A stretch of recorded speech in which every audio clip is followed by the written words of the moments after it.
नमो सिद्धाणम नमो आयर्याणम नमो वज्रायाणम नमो लोये सव्यसाहुणम। ओकारं बिंदु संयुक्तं नित्यं ध्यायन्ति योगिनः कामदं मोक्षदं चैव ओंकाराय नमो नमः। अविरल शब्द घनो प्रक्षालित सकल भूतल मलकलंका मुनिभिरुपासित तीर्था सरस्वती हरतु नो दुरितान्। अज्ञाने तिमिरान्धानां ज्ञानाञ्जनशलाकया चक्षुरुन्मिलितं येन तस्मै श्रीगुरुवे नमः। श्रीपरं गुरुवे नमः। परम्पराचार्ये गुरुवे नमः। सकलकलुषविध्वंसकं श्रेयसां परिवर्धकं धर्मसम्बन्धकं भव्यजीवमनः प्रतिबोधकारकं पुण्यप्रकाशकं पापप्रणाशकमिदं शास्त्रं श्रीसंयमप्रकाशनामधेयम्।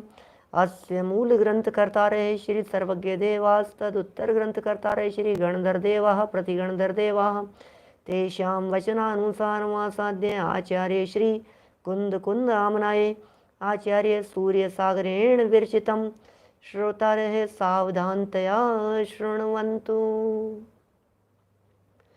मङ्गलं भगवान् वीरो मङ्गलं गौतमो गणी मङ्गलं कुन्दकुन्दाद्यो जैनधर्मोऽस्तु मङ्गलं सर्वमङ्गलमाङ्गल्यं सर्वकल्याणकारिकं प्रधानं सर्वधर्माणां जैनं जयतु शासनं जैनं जयतु शासनं जैनं जयतु शासनम्। संयम प्रकाश नामक ये ग्रंथ है, बड़ी सुंदर मार्मिक रचना है। 7 तत्व संबंधी प्रकरण यहाँ चल रहा था। 7 तत्व संबंधी व्याख्याएं, 7 तत्वों का स्वरूप यहाँ बताया जा रहा था। जीव और अजीव तत्व की चर्चा अपेक्षित विस्तार से कर लेने के उपरांत आश्रव की चर्चा की, बंध की चर्चा की, संवर और निर्जरा तत्व की चर्चा भी कल तक हम आपके बीच में यहाँ अपेक्षित विस्तार से कर चुके हैं। आज चर्चा करनी है हमें मोक्ष तत्व के संदर्भ में। आखिर कैसा स्वरूप है मोक्ष का, आखिर क्या है मोक्ष का स्वरूप, आखिर क्या है मुक्ति की स्थिति, मुक्ति किसे कहें, मोक्ष मार्ग किसे कहें, मोक्ष मार्ग का स्वरूप क्या है, वो सारी बातें एक प्रकार से मोक्ष मार्ग की चर्चा के अंतर्गत ही ये सब 7 तत्वों की चर्चा है। तो आज हमारे सामने प्रसंग है मोक्ष तत्व के संदर्भ में। मोक्ष माने मुक्ति, माने प्राप्तव्य, माने हमारा लक्ष्य, हम चाहते क्या हैं, हम बनना क्या चाहते हैं, हम पहुंचना कहाँ चाहते हैं, फाइनल डेस्टिनेशन क्या है हमारा, उसका नाम है मुक्ति। मुक्ति की चर्चा है। अरे भाई, मुक्ति की चर्चा में उन जीवों को क्यों नहीं प्रसन्नता होगी जो जीव बंधन में महसूस कर रहे हैं अपने आप को। आप अपने आप को बंधन में महसूस करते हैं या नहीं? आप अपने आप को परतंत्र महसूस करते हैं या नहीं? आपको ऐसा लगता है क्या कि हम बंधे हुए हैं? यदि आपको लगता है कि मैं बंधा हुआ हूँ तो ये मुक्ति की चर्चा आपके लिए। हमें ऐसा लगता है कि हम बंधन में हैं तो ये मुक्ति की चर्चा हमारे लिए। क्या है इस मोक्ष का स्वरूप? देखिए 58 नंबर पेज पर निकालिए, नीचे 37 नंबर गाथा है द्रव्य संग्रह की। सवस कम्मणो जो खये हेदु अपणो परिणामो णेयो स्वभाव विमुखो दव्य विमुखो एकम पुह भावो। चर्चा करनी है 59 नंबर पेज पर। आत्मा के जिन भावों से सब कर्मों का नाश होता है वह भाव मोक्ष है। क्या? आत्मा के जिन भावों से, आत्मा के जिन भावों से सब कर्मों का नाश होता है, सारे कर्मों का नाश हो जाता है, वह भाव मोक्ष है। उसे भाव मोक्ष कहते हैं। और आत्मा के साथ जो कर्म बंधे हुए हैं उन कर्मों का आत्मा से सर्वथा पृथक हो जाना, ये द्रव्य मोक्ष कहलाता है। क्या? एक का नाम भाव मोक्ष है, एक का नाम द्रव्य मोक्ष है। मोक्ष माने क्या है? मोक्ष माने क्या चीज़ है, मुक्ति माने क्या होता है। न मालूम कहाँ कहाँ लोगों में मुक्ति की कल्पना है, मोक्ष की कल्पना है। हमारे भारतीय संस्कृति में जितने धर्म दर्शन हैं, सब धर्म दर्शन मुक्ति की बात करते हैं। पाश्चात्य दार्शनिकों में मुक्ति की अवधारणा नहीं है, मोक्ष की अवधारणा नहीं है। वहाँ पाश्चात्य दार्शनिक अरस्तु, सुकरात, प्लेटो, लाइबनीज, ह्यूम, डेकार्ट, आइंस्टाइन, सब जितने हैं, पारसी दर्शन, कन्फ्यूशियस दर्शन, इन दर्शनों में मुक्ति की अवधारणा नहीं है, मोक्ष की चर्चाएं नहीं हैं। लेकिन हमारे जो भारतीय दर्शन हैं, इन सब भारतीय दर्शनों में मोक्ष की चर्चाएं हैं, और सब अलग अलग तरह से मानते हैं मोक्ष क्या होता है। कोई ये कहता है कि परमात्मा का अंश था और परमात्मा में मिल गया तो मोक्ष हो गया।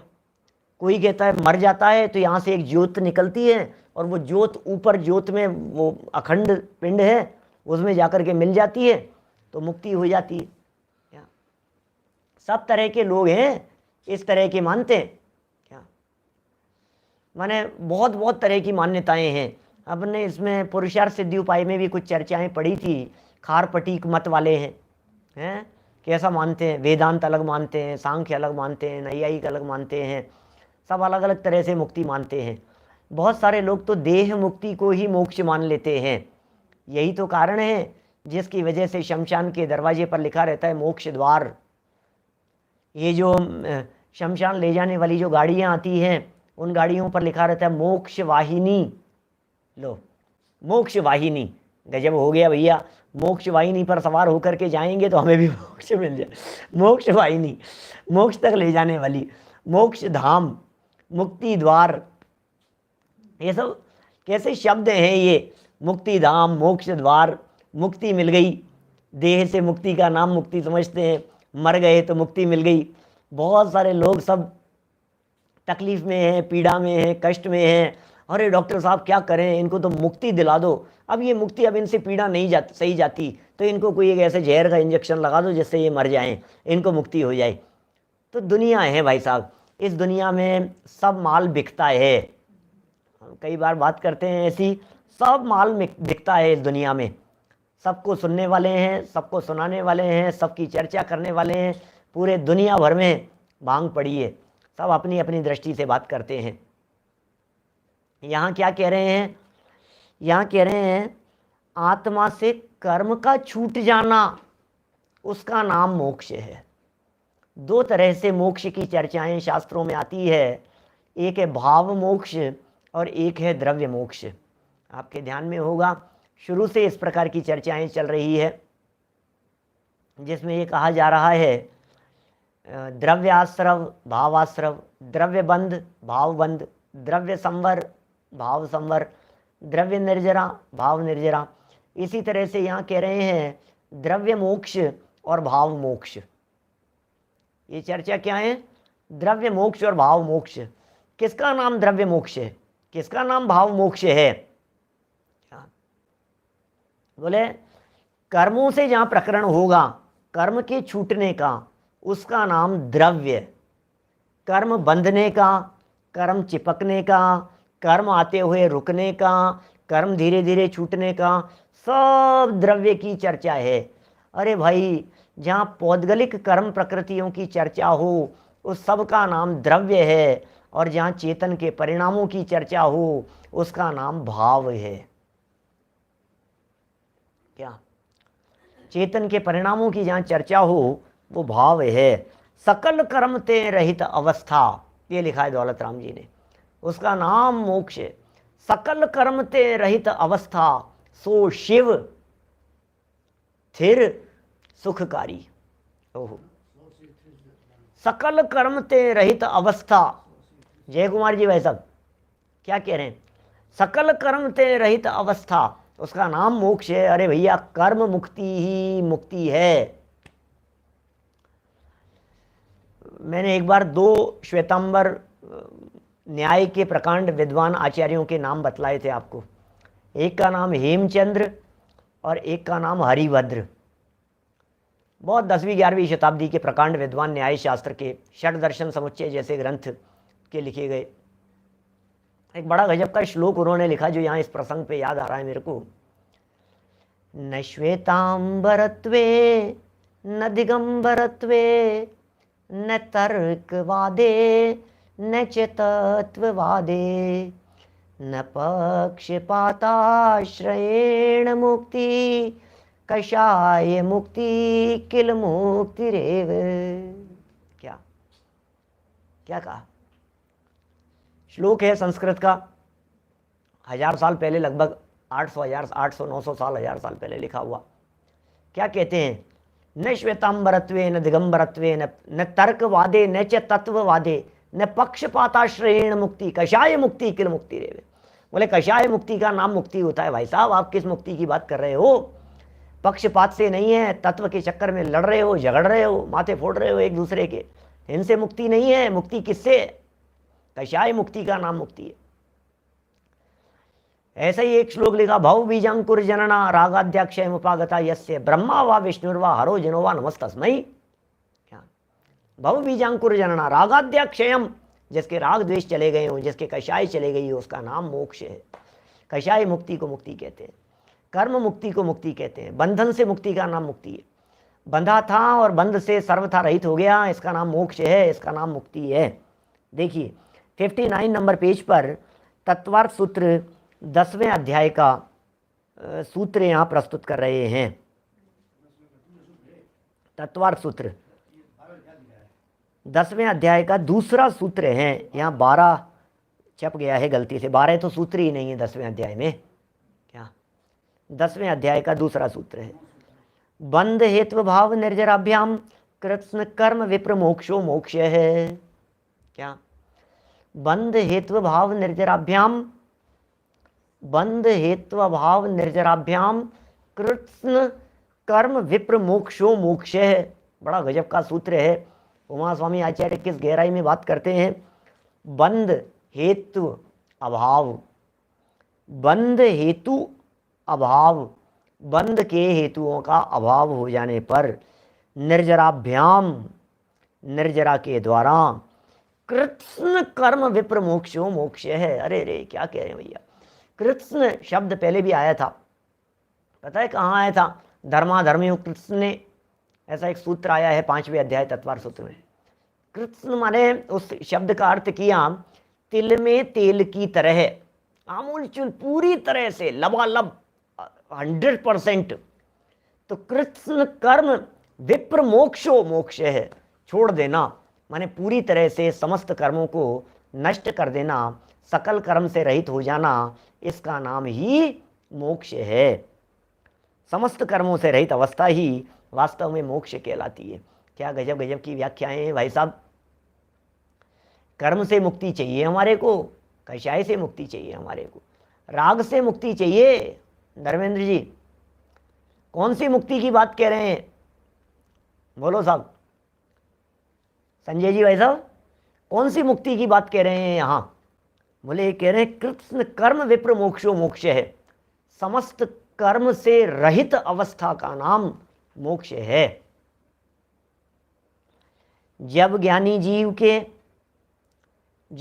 जीव के संवर के द्वारा कर्मों का आश्रव रुक जाता है, ज्ञानी जीव के संवर के माध्यम से कर्मों का आना पूरी तरह से रुक जाता है, माने स्टेप उठाना पड़ेगा संवर के माध्यम से। संवर माने ये है नया कर्जा लेना बंद।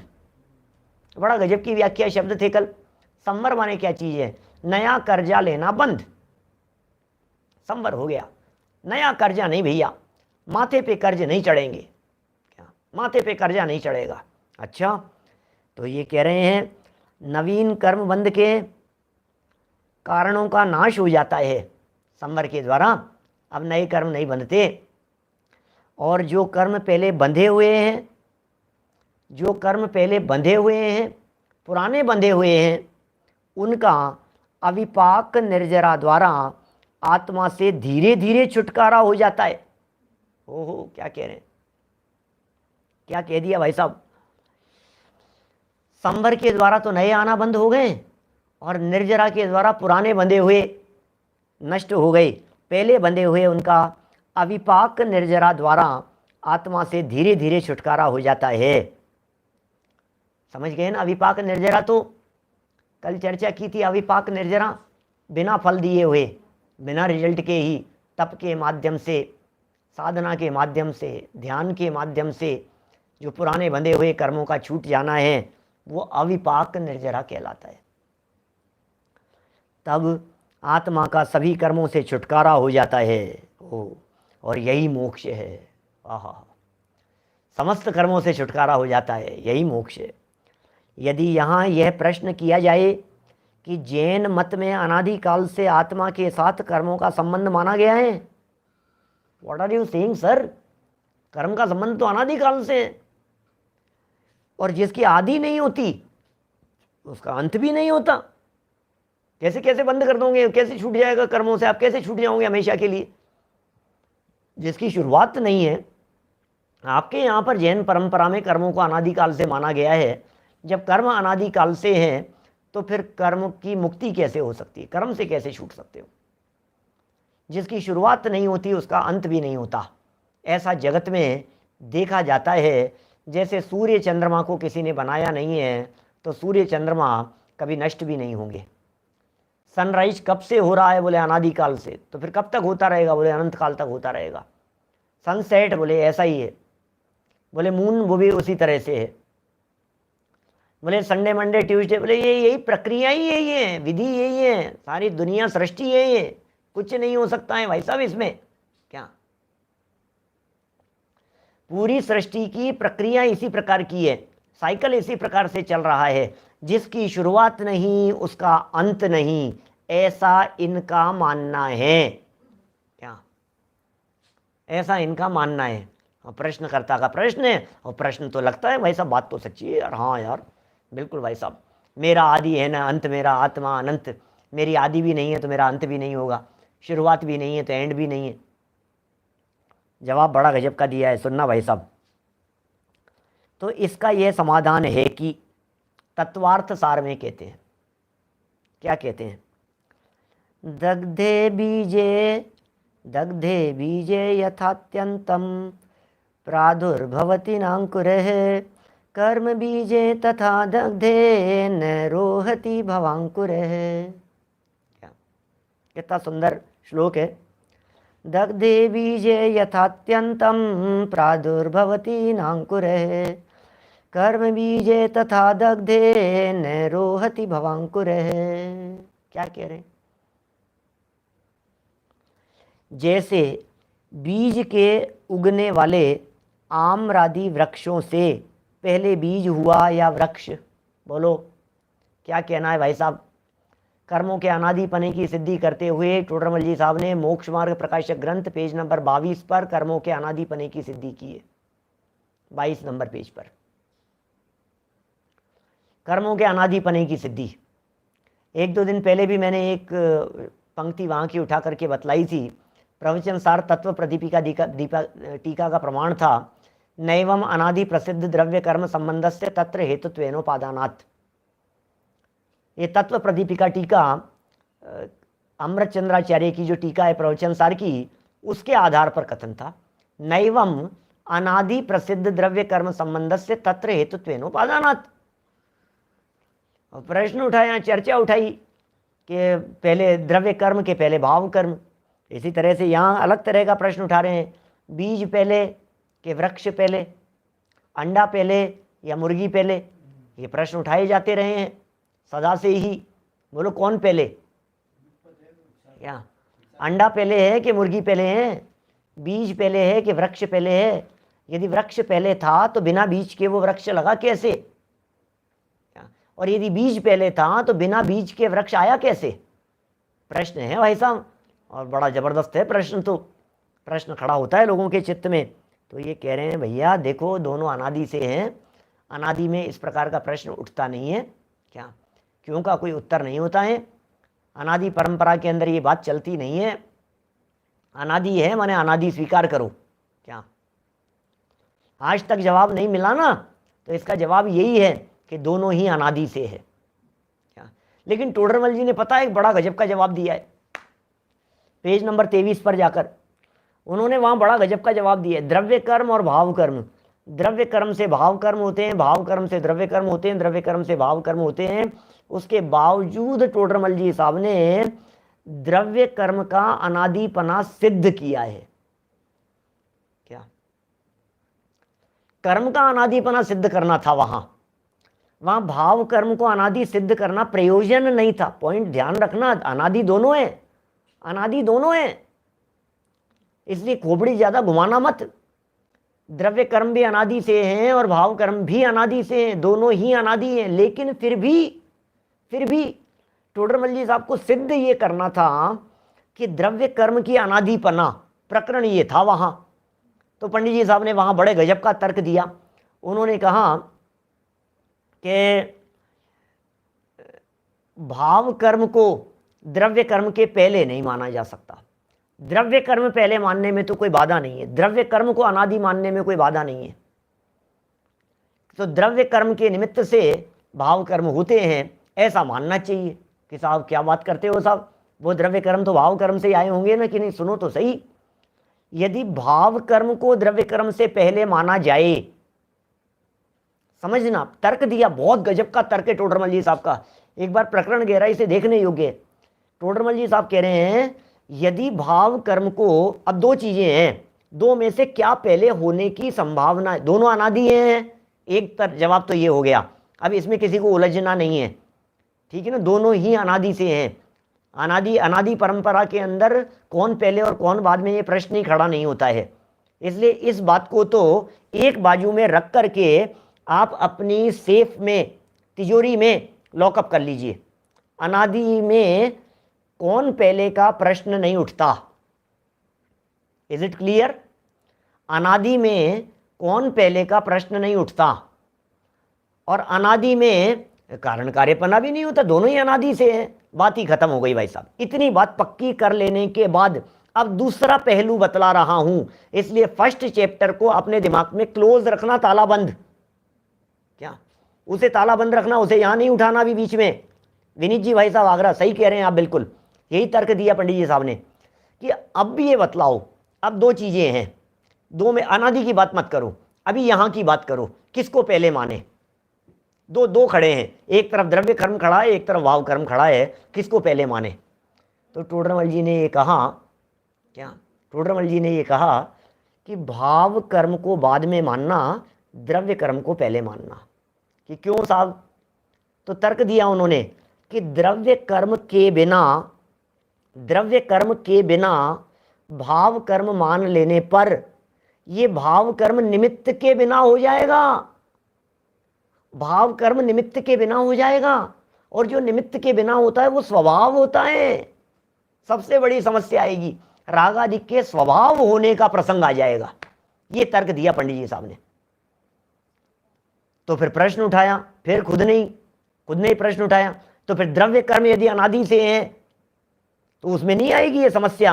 बोले न्यारे द्रव्य अनादि से एक हो सकते हैं, उसमें बाधा नहीं है। उसके लिए 4 एग्जाम्पल दिए टोडरमल जी साहब ने, 4 एग्जाम्पल दिए वहां।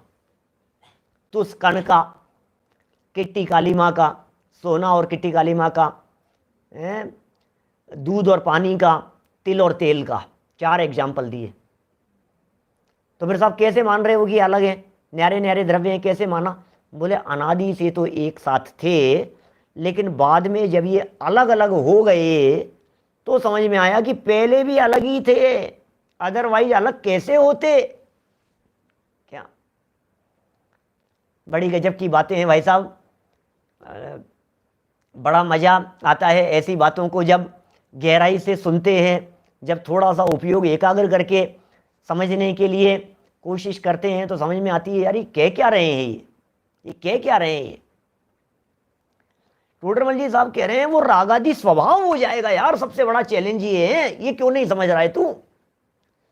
क्या द्रव्य कर्म के बिना यदि भाव कर्म को मान लेगा तो जो निमित्त के बिना होता है उसे स्वभाव कहते हैं। विभाव निमित्त के बिना होता नहीं और स्वभाव को निमित्त की जरूरत पड़ती नहीं। 2 वाक्य कह दिए मैंने नोट करने वालों के लिए। विभाव निमित्त के बिना होता नहीं और स्वभाव के लिए निमित्त की जरूरत पड़ती नहीं। क्या? जब भी विभाव होगा वह बिना निमित्त के नहीं होगा। विभाव, फिर से बोलता हूं जितेंद्र जी साहब, विभाव निमित्त के बिना होता नहीं। राग निमित्त के बिना नहीं होगा, क्रोध निमित्त के बिना नहीं आएगा। क्या? गुस्सा निमित्त के बिना नहीं होगा, द्वेष निमित्त के बिना नहीं होगा। विभाव निमित्त के बिना होता नहीं और स्वभाव के लिए निमित्त की जरूरत पड़ती नहीं। क्या? स्वभाव के लिए निमित्त की जरूरत नहीं पड़ती। ज्ञान मेरा स्वभाव है, किसी पर निमित्त की जरूरत नहीं है। ज्ञान, श्रद्धा, चारित्र मेरा स्वभाव है, स्वरूप है, उसके लिए पर निमित्त की जरूरत नहीं है। बड़े गजब की बातें हैं भाई साहब। तो टोडरमल जी कह रहे हैं राग जो है उसके लिए पर की जरूरत है। द्रव्य कर्म बोले तो परद्रव्य है, उसमें क्या लेना देना है, उसके लिए कहाँ निमित्त की जरूरत है। तो जो उदाहरण उन्होंने दिए उन उदाहरणों के आधार पर यह बात सिद्ध होती है कि भैया बाद में अलग हो गए, इसका मतलब अलग ही तो थे, अलग ही तो थे, ये अलग ही है। देखिए यहां क्या जवाब दे रहे हैं, इसी तरह की बात कह रहे हैं। ये तो कह रहे हैं कि नष्ट हो सकता है।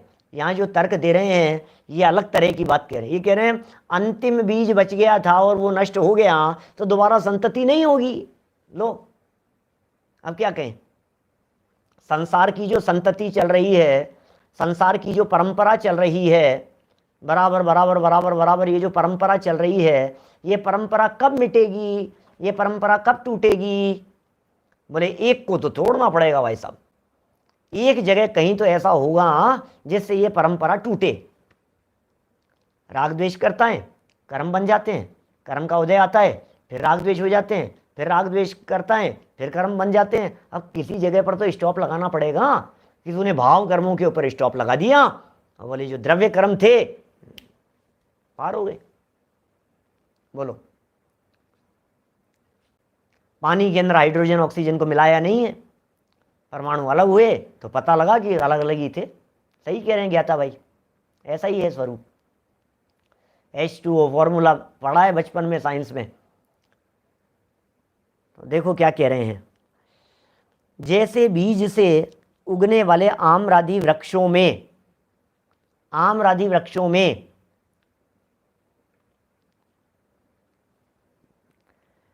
पहले बीज हुआ या वृक्ष, क्या ऐसा कोई निश्चय नहीं, क्योंकि बीज के बिना वृक्ष और वृक्ष के बिना बीज नहीं हो सकता। अब बड़ा गजब की बात है, सामने प्रश्न दिख रहा है लोहाड़िया जी, बड़ा गजब का प्रश्न है। प्रश्न तो उठता है ऐसा कि साहब ये अनादि मिले ही क्यों ये? अरे भाई किसी ने मिलाए हों तब तो इस तरह की बात करें। जब जमीन में से तिल निकलता है, तिल तो समझ गए ना, गुजराती में तल कहते हैं आप लोग भरत भाई। तिल जो है, ये तिल जब निकला, पैदा हुआ, तो तिल और तेल उसमें ये मिक्स ही था, साथ में ही था। क्या समझ रहे हैं आप?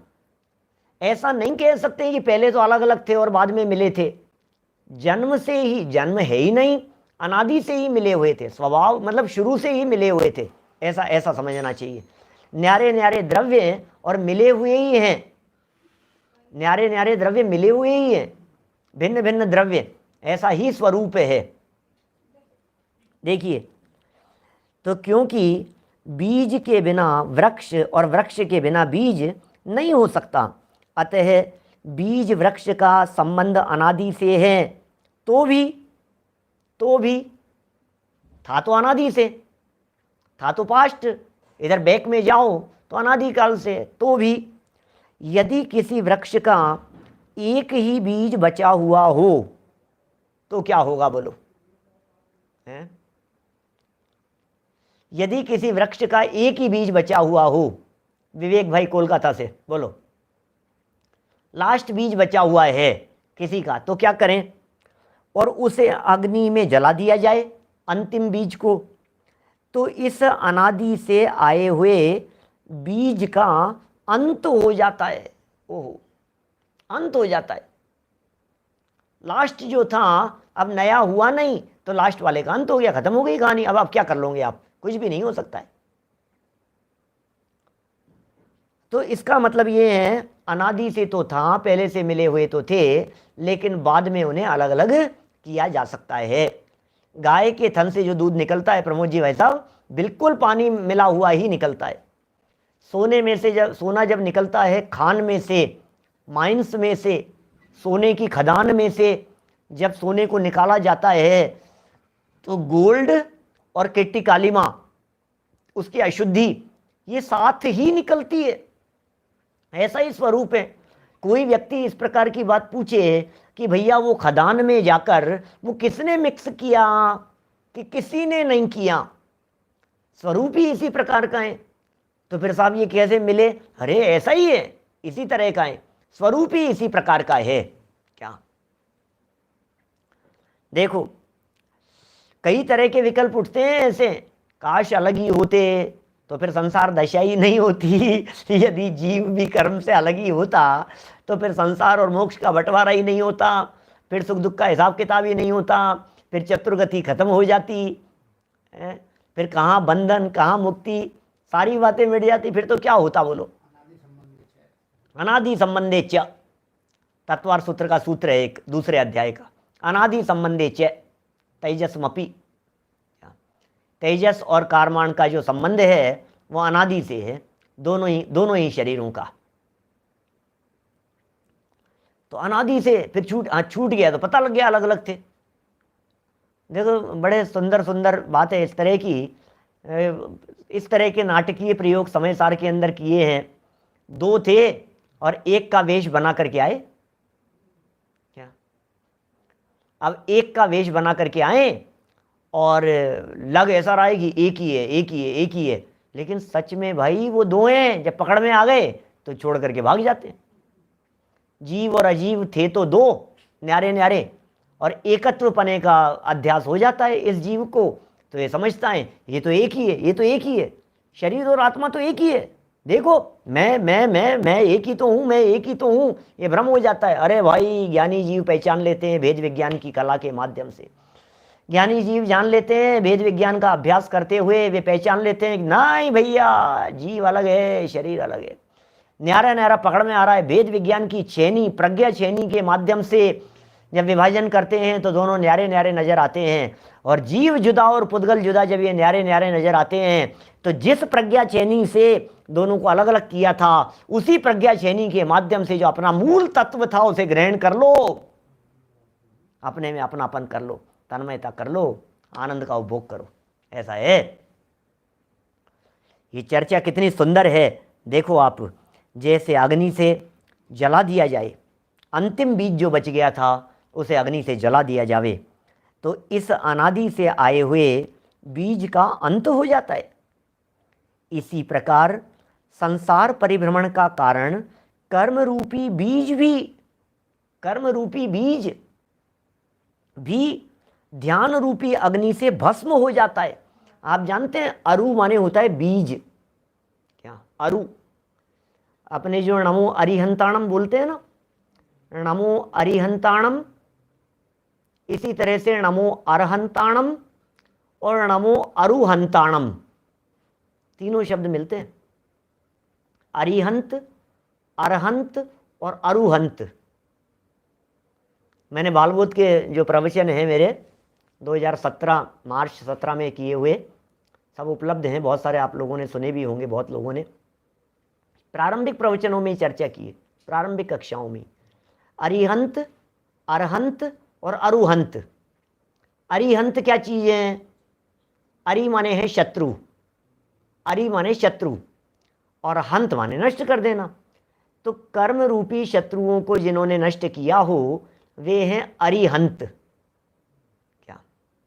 अरिहंत। इसी तरह से अरहंत, अरहंत शब्द के अर्थ में देवों द्वारा पूजित शब्द अर्थ किया है उसका।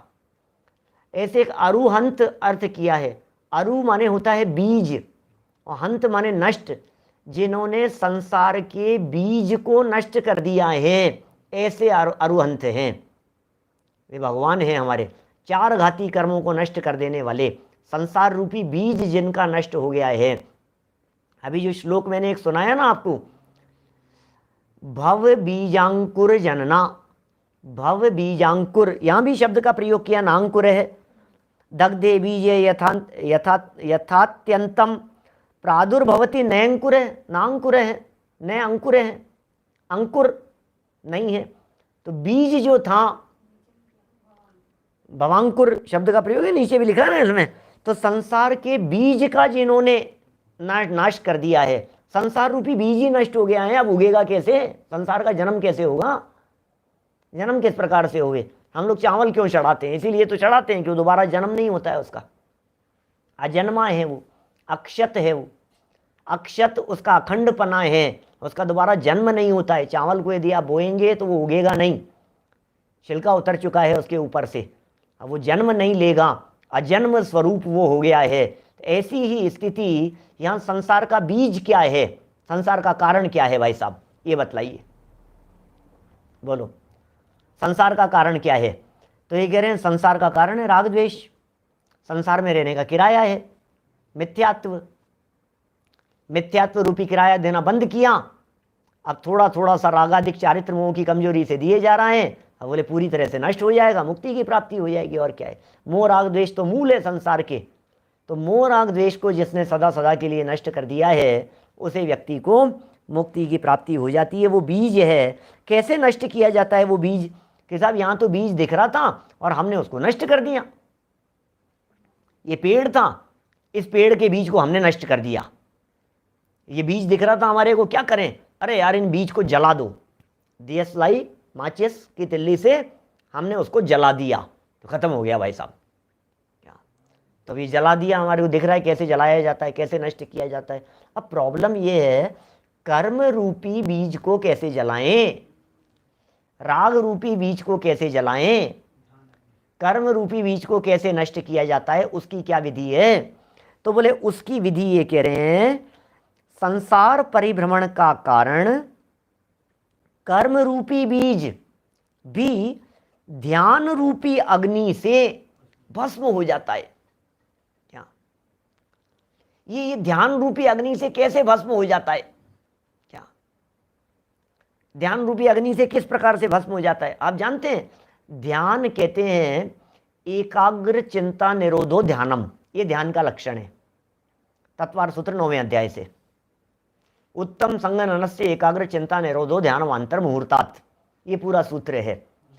और उसमें कहा ध्यानम, ध्यान क्या है? एकाग्र चिंता निरोधो ध्यानम, माने ध्यान में चित्त की एकाग्रता होती है, ध्यान में सूक्ष्मता होती है, ध्यान में गहराई होती है, ध्यान की पकड़ बड़ी गजब की होती है।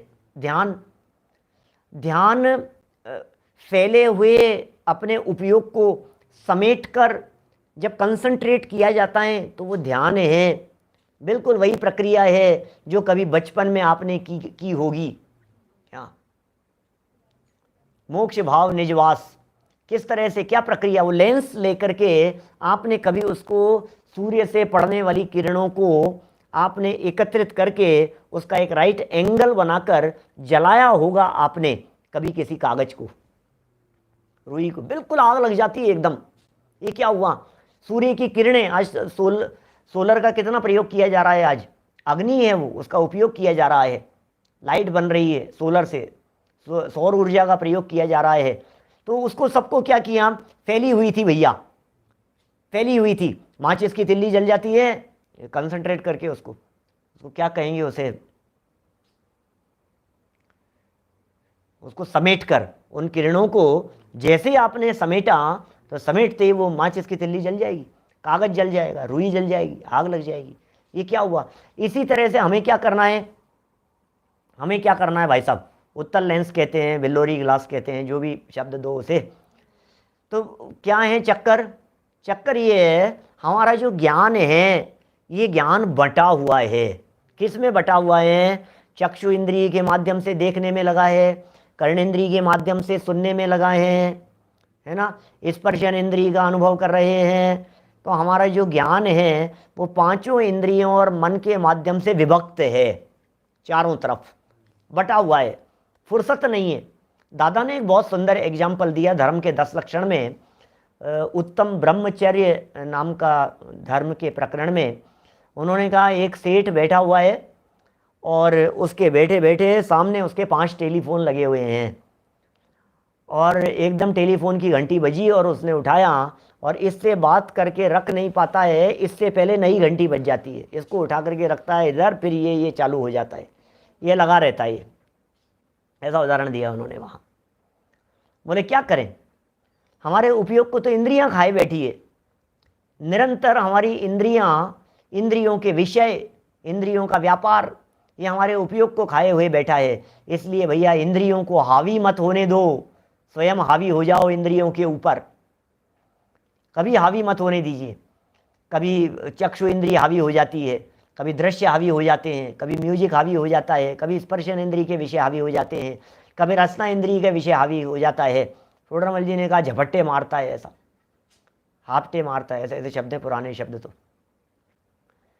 तो यहाँ क्या बात कह रहे हैं, यहाँ भैया उपयोग जो है तेरा, ये जो बर्बाद हो रहा है, इसे समेट ले। क्योंकि आप साहब समेटने की बात कह रहे हो, आप तो नई नई चीज़ें रोजाना याद करा रहे हो। आप तो कह रहे हो इस शास्त्र में ऐसा लिखा है, इस शास्त्र में ऐसा लिखा है, इस शास्त्र में ऐसा लिखा है, ऐसा फैला रहे हो। 7 तत्वों का इतना विस्तार समझा रहे हो आप कि सुनो एक बात समझ लेना, फैलेगा नहीं तो सिमटेगा क्या? क्या पहले फैलाओ और बाद में समेटो? क्या क्या धर्मचंद जी साहब, पहले फैलाओ उसको और फिर बाद में समेटो। ये स्वरूप है, ये वस्तु स्थिति है। भोजन बनाते समय पूरे सामान को फैलाया जाता है और फिर भोजन होने के बाद में फिर उसको सब कुछ रसोई समेट ली जाती है, चौका समेट लेते हैं। ये चौका समेट लिया आपने कि साहब समेटना ही था तो फैलाया क्यों था, कि भैया पहले फैलाएंगे क्या और फिर निपटाएंगे। भाई संभव है? ऐसा ही है। असत कल्पनात्मक वादतो न लक्षण उच्यते, ये जो कहा ना देवसेनाचार्य देव ने, यद्यप्यात्मा स्वभावेन नए पक्षातीत है तथापि स तेन विना तथा विदो ने भवित तुम अर्हत्यनादि कर्म वशात सत्कल्पनात्मक वादतो न लक्षण उच्यते। ये जीव अनादिकाल से असत कल्पनाओं में उलझा हुआ है और उसे सही दिशा में लेकर के आते हैं, सम्यक विकल्पात्मक नयों की तरफ लेकर के आते हैं। ये सारी प्रक्रिया यहाँ बतला रहे हैं, समेटने की प्रक्रिया है। जब समेटेंगे, जब एकाग्र चित्त होगा, जब उपयोग की एकाग्रता होगी, जब चित्त की एकाग्रता होगी तो कर्म अवश्य ही जलेंगे। यही प्रक्रिया, इसका नाम है ध्यान। तब ही शुक्ल ध्यानाग्नि करी चौघाति विधि का आनंद हयो, सब लख्यो केवल ज्ञान करी भवि लोक को शिव मग कयो। तब ही शुक्ल ध्यानाग्नि करी, क्या लिखा दौलत राम जी छेड़ावा छठी ढाल, तब ही शुक्ल ध्यानाग्नि करी, क्या तब ही शुक्ल ध्यानाग्नि करी चौघाती विधि कानन दयो, जला दिया उनको। 4 घाती कर्मों रूपी जंगल को जला दिया शुक्ल ध्यान रूपी अग्नि के माध्यम से। ओहो ज्ञानी जी, और ये शुक्ल ध्यान रूपी अग्नि कैसे जलती है? जब अपना उपयोग अपने स्वभाव के साथ में जुड़ता है तो कर्मों के धज्जियाँ उड़ती है, विस्फोट होते हैं कर्मों में, नष्ट हो जाते हैं वे कर्म। ऐसा स्वरूप है। चलिए, जैसे बीज का नाश होने पर, ऊपर वाली लाइन हुई थी ना, ध्यान रूपी अग्नि से भस्म हो जाता है। जैसे बीज का नाश होने पर वृक्ष की उत्पत्ति नहीं होती, अब कैसे उत्पत्ति होगी? उसी प्रकार कर्म रूपी बीज के नष्ट होने पर, कर्म रूपी बीज के नष्ट होने पर फिर आत्मा का संसार में परिभ्रमण नहीं होता, वह मुक्त होकर जन्म मरण से रहित हो जाता है। ये मोक्ष है, इसका नाम मोक्ष है। एक बार जिन्हें मोक्ष की प्राप्ति हो जाती है वे लौट करके नहीं आते हैं। समस्त कर्म से परमानेंट मुक्ति मिल गई उनको, हमेशा हमेशा के लिए मुक्ति मिल गई उनको। ये उस मुक्ति की बात कर रहे हैं भाई साहब। आत्मा मुक्त हो जाता है, लौट करके नहीं आता है। ये काम करना है हमारे को। ये तो संसार परिभ्रमण तो चल रहा है अनादिकाल से, ऐसे ही तामझाम चल रही है। ये सोचता है कि मैं मर जाऊंगा तो मुझे मुक्ति मिल जाएगी। आज हमने आत्महत्या वाला वीडियो डाला ना, प्लेलिस्ट पर शॉर्ट वीडियोस के नाम से बना दिया अलग से एक प्लेलिस्ट। तो शॉर्ट वीडियोस रोजाना छोटे छोटे वीडियो टुकड़े उसके अंदर डालते हैं। तो आत्महत्या करके ये जीव क्या सोचता है, मुक्ति मिल गई ना, छुट्टी मिल गई। अरे कहाँ छुटकारा, कर्म पीछा नहीं छोड़ेंगे भाई, चला जाएगा एकेंद्री में, निगोद में, दुख भुगतेगा, दुख भोगेगा। आप क्या सोच रहे हैं छूटिएगा, मैं तो अरे फ्री हो गया भैया, अपन तो यहाँ फिर मर गया, छुट्टी, फ्री हो गए। ए क्या छुट्टी हो गई तेरी, क्या बात कर रहा है तू, है छुट्टी हो गई छुट्टी। ऐसे छुट्टी मिलने लग जावे तब तो हर जीव का कल्याण हो जाए, सबका निहाल हो जाए। ऐसे थोड़ी ना मिलती है छुट्टी, यहाँ से मरेगा और दूसरी यहाँ से बाहर निकलते ही दूसरी जगह पकड़ लिया जाएगा। हाँ नहीं नहीं, अरे अगले जन्म में तो जो होगा सो होगा, यहाँ से तो छुटकारा मिल जाएगा। अरे वही आत्मा है, वही जीव है, तू ही है। कैसे कैसे सोच लेते हैं अपन। तो जिस मुक्ति की चर्चा यहाँ कर रहे हैं, ये मुक्ति मोक्ष का नाम है, और एक बार यदि मोक्ष हो जाएगा उसका नाम है परमानेंट मुक्ति, वो है छुट्टी।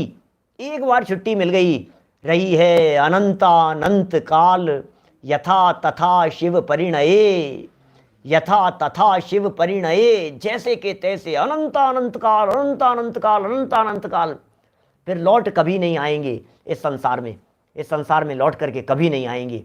हो मेरी ऐसी दशा जैसी तुम धारी है, हे सिद्ध परमात्मा जैसी आपकी दशा है। बस सिद्ध ही होंगे चारों ओर, फिर क्या है, पूर्ण निराकुल दशा, पूर्ण आनंद, अतीन्द्रिय आनंद, अद्भुत आनंद, अद्भुत अद्भुत आनंद। कैसा अद्भुत आनंद है, आनंद आनंद आनंद, बस ज्ञान ज्ञान ज्ञान, आनंद ज्ञान आनंद, इसके अलावा और कुछ नहीं। कौन आना चाहे उस जगह से। ये मोक्ष के स्वरूप की चर्चा है, आनंद स्वरूप है वो मोक्ष। उस मोक्ष के संदर्भ में और कुछ बातें कहना चाहते हैं, उस मोक्ष के संदर्भ में उसकी प्राप्ति के क्रम बतलाते हुए उस सिद्ध दशा का थोड़ा बहुत और वर्णन करना चाह रहे हैं। क्या बोलो आप, ये क्या घटना बतला रहे हैं। मुंबई में 71 वर्ष के त्यागी ने आत्महत्या कर ली। काय के त्यागी थे वो, ये समझ में नहीं आ रहा है। जब आत्महत्या कर ली तो वे त्यागी किस चीज के थे। अरे भैया, राग का त्याग करना था, कषाय का त्याग करना था, घमंड का त्याग करना था, मायाचार का त्याग करना था, विभाव भाव का त्याग करना था। यह असली त्याग करने योग्य चीज थी। जिसने इन विभाव भाव और कषाय भावों का त्याग कर लिया, फिर होती है मुक्ति। अब ये जो मुक्ति है, फिर सिद्ध दशा के अंदर कौन से कर्म नहीं हैं और सिद्ध दशा में कैसे जाकर के विराजमान होते हैं, बड़ा ही सुंदर प्रकरण है। कल इस प्रकरण को और अपन आगे बढ़ाएंगे। आज की बात को इसी भावना से विराम देते हैं। एक बार मुक्ति की भावना तो भाव भैया, मुक्ति की भावना तो भाव। संसार के दुख जिन्हें दुख रूप लगते हों, वे मुक्ति की भावना भाते हैं, और जब ये जीव मुक्ति की भावना भाता है तो अल्पकाल में मुक्त भी हो जाता है। हम सभी अल्पकाल में मुक्त हों, इसी भावना से बात को यहीं विराम दे रहा हूँ। ज्यावाणी के ज्ञान ते सूझे लोकालोक, सोवाणी मस्तक नमो, सदा देत हूँ ढोक, सदा देत हूँ ढोक। नमो